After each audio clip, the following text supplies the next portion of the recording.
Sono contento della presentazione di questo testo da parte degli autori, con una bella presenza anche di pubblico, perché si parla di un'area importantissima, uno scrigno di biodiversità tutelata da Rete Natura 2000. Sto parlando delle Grave di Ciano del Montello, un'area unica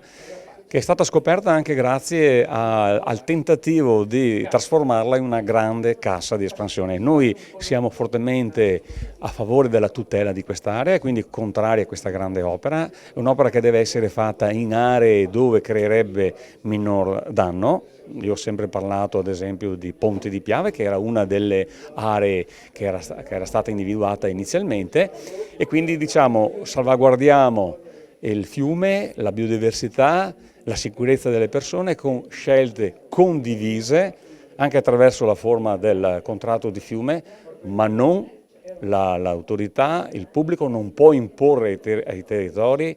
dove fare queste opere senza averli coinvolti, quindi deve essere una scelta condivisa. Da parte mia sono intervenuto più volte con interrogazioni sulla vicenda e ora sono impegnato a capire, scoprire e rendere noto, divulgarlo, quello che è l'esito dei monitoraggi che sono stati fatti in quest'area, che sono cruciali e fondamentali per capire se realmente in quest'area si possono fare queste opere. Naturalmente l'augurio è quello che quest'area sia e resti protetta a nome dei 500 milioni di cittadini europei grazie a Rete Natura 2000 dell'Unione Europea. Nel contesto delle attività della cattedra UNESCO, io, Francesca e Matteo siamo venuti a contatto con questa vicenda delle Grave di Ciano, che è una vicenda che è più legata a questioni di tipo economico che a questioni di tipo ecologico e che dal nostro punto di vista permette di fare luce su problemi più ampi che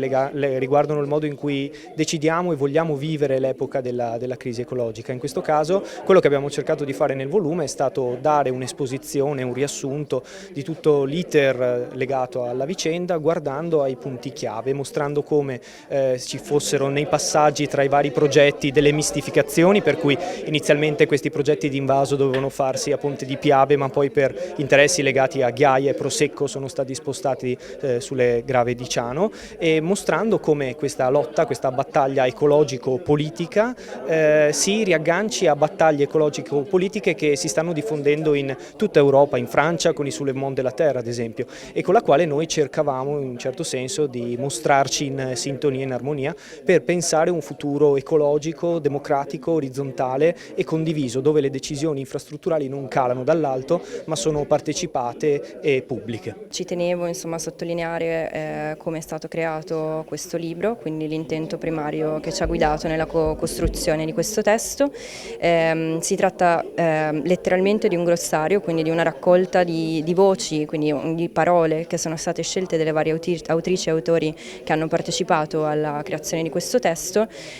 sulla base dei propri interessi personali, dei propri campi di ricerca. Ed è una sorta di guida attraverso l'esperienza che abbiamo fatto sul campo durante i 3 giorni di sperimentazione in loco,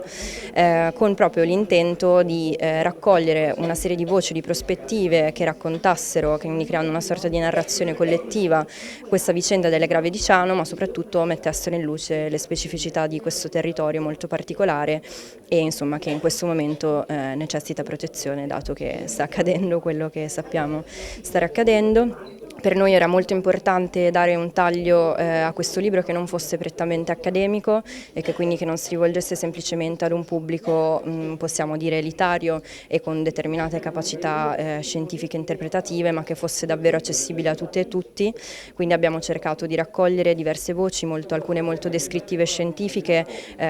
che fossero in grado di dare una visione globale di quelle che sono le specificità di questo territorio, fino ad arrivare invece ad interventi filosofici, legislativi e comunque che in qualche modo guardano questa vicenda non soltanto da una prospettiva locale, ma anche tentano di contestualizzarla all'interno di un panorama globale. Diciamo che la guida sia delle 3 giorni che abbiamo fatto di esplorazione in loco che poi della creazione di questo testo è stato un tentativo di unire pratica e teoria, quindi creare una sorta di ponte tra quelli che possono essere determinate riflessioni filosofiche e accademiche sulle tematiche relative al cambiamento climatico, al riscaldamento globale in relazione alle varie modalità per affrontarle, quindi per continuare svilupparci insomma in un contesto che possa andare verso una direzione di un futuro ecologico e anche unito a una serie di pratiche artistiche, quindi a questo l'idea di tentare di coinvolgere tutti i sensi all'interno di queste esperienze, quindi anche all'interno poi della narrazione che ne è stata fatta, proprio con l'idea che sia necessario ritornare a una dimensione che vede il corpo al centro di queste questioni e che non si limita a partire da un ragionamento più razionale, puramente quindi teorico, ma che parta dalle specificità proprio singolari, locali e contestuali